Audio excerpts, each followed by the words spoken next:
반갑습니다. 안전보건 AI센터 조동규 교수입니다. 오늘은 실제 중대재해 판결 사례를 통해 중대재해처벌법이 어떻게 적용되는지 분석해 보겠습니다. 이번 사례는 창원지방법원 마산지원 제1형사부에서 선고된 판결입니다. 이 사건은 산업안전보건법 위반, 업무상과실치사, 그리고 중대재해처벌법 위반이 동시에 적용된 사례입니다. 같은 사고였지만 누군가는 집행유예, 누군가는 실형을 선고받았습니다. 왜 이런 차이가 발생했는지, 현장과 회사의 책임은 어떻게 나뉘는지 지금부터 하나씩 분석해 보겠습니다. 이번 사건은 중량물 작업 중 발생한 사망사고입니다.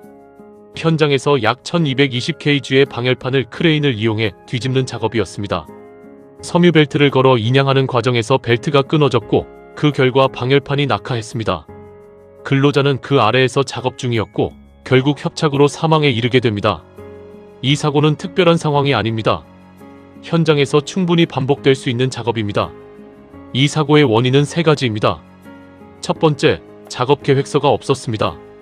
두 번째, 장비가 불량이었습니다. 세 번째, 관리 감독이 없었습니다. 이 세 가지가 동시에 발생하면 사고는 거의 필연적으로 발생합니다. 판결 결과를 보겠습니다. 하청 사업주는 징역 6개월에 집행유예 2년, 대표이사는 징역 1년의 실형, 회사는 벌금 1억 원이 선고되었습니다. 같은 사고인데 왜 대표이사는 실형일까요? 이 사건에는 4가지 법이 동시에 적용됩니다. 산업안전보건법은 현장의 책임, 중대재해처벌법은 시스템의 책임, 형법은 사망이라는 결과에 대한 책임, 그리고 민법은 손해배상 책임입니다. 즉, 사고 하나로 형사책임, 행정책임, 민사책임이 동시에 발생합니다. 이 판결에서 가장 중요한 부분은 대표이사가 실형을 선고받은 이유입니다. 대표이사는 과거에도 여러 차례 안전조치 위반으로 처벌을 받은 이력이 있었고 사망사고가 이미 발생했던 사업장이었습니다. 그럼에도 불구하고 안전보건관리 체계를 제대로 구축하지 않았습니다. 법원은 이 사건을 단순 사고로 보지 않았습니다. 구조적인 문제로 판단했습니다. 핵심은 명확합니다. 현장의 실수가 아니라 시스템의 실패입니다. 그렇다면 이 사고를 현장에서 막을 수 있었던 사람은 누구일까요? 관리감독자입니다. 관리감독자는 단순한 관리자가 아닙니다. 작업을 통제하고 위험을 제거하며 필요하면 작업을 중지시킬 수 있는 책임자입니다. 하지만 이 사건에서는 작업을 멈추지 않았고 장비 점검도 하지 않았으며 위험을 그대로 방치했습니다. 결국 현장 통제가 이루어지지 않았습니다. 이 사건의 가장 중요한 키워드는 작업계획서입니다.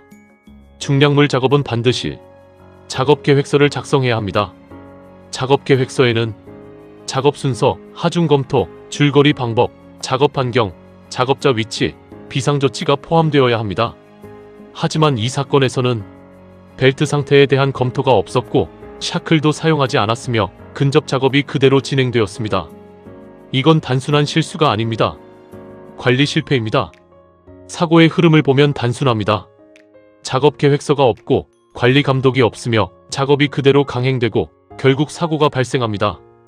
이 4단계 중 하나만 차단했어도 사고는 막을 수 있었습니다. 이 판례를 현장에 적용하면 명확합니다. 작업 계획서 없는 작업은 절대 금지해야 합니다. 장비 점검은 선택이 아니라 의무입니다. 중량물 작업에서 근접 작업은 금지해야 합니다. 이 3가지만 지켜도 이 사고는 충분히 예방할 수 있습니다. 하지만 더 중요한 것은 회사의 역할입니다. 법원은 문제를 현장이 아니라 시스템에서 찾았습니다. 회사는 반드시 안전보건관리 체계를 구축해야 하고 도급업체를 관리해야 하며 평가 기준과 절차를 운영해야 합니다. 중대재해는 우연히 발생하지 않습니다. 항상 일정한 구조를 가지고 발생합니다. 계획이 없고 관리하지 않으며 작업을 강행하면 사고는 반드시 발생합니다. 그리고 이제는 사고가 발생하면 처벌로 이어집니다. 현장을 바꾸지 않으면 결과는 바뀌지 않습니다. 중대재해는 예방할 수 있는 사고입니다. 앞으로도 실제 판례를 기반으로 현장에서 바로 적용할 수 있는 안전관리 내용을 계속 전달드리겠습니다. 구독과 알림 설정으로 지속적으로 확인하시기 바랍니다. 지금까지 안전보건 AI센터 조동규 교수였습니다. 감사합니다.